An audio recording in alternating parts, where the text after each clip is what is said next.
Vines have their place in the landscape. They can climb trellises and walls, but you know what? When they're out of control, they're the topic of our 2-minute pests.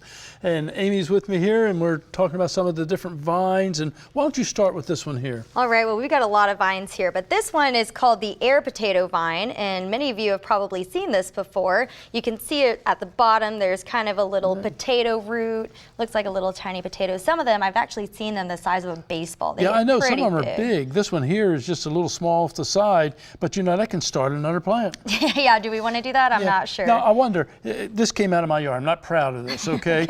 But you know, how did it get there? You know, animal must have brought it around. An animal, the wind probably blew it over, you know, somehow it came and landed, and once they start to grow, they kind of go crazy. But yeah, you got can some see, good news. yeah, so the good news is that there are little holes in it, and that's actually from a beetle that you can order through the Florida Department of Agriculture. They send them for free, and you can basically just release them, and they start poking holes into the leaves, and so it kind of prevents it from being able to photosynthesize. Okay, I have the balsam pear here, and I think a lot of people see this with the yellow flowers, and then you get a kind of a cut leaf there, and it also has a little pear-like fruit, which is orange. Has some red seeds inside of it.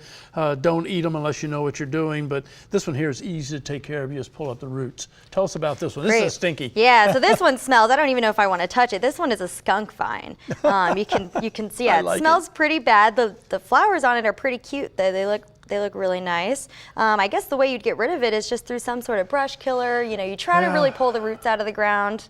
It's a tough one. You can just go ahead and pull it up out of the ground, and then when the new growth comes back, it's going to come back, I guarantee you. Then you can go ahead and use the brush killer at that point in time. Amy, we have some neat little vines here. So if you have some of these vines in your landscape, they're out of control, and I suggest, and Amy suggests, you get them under control.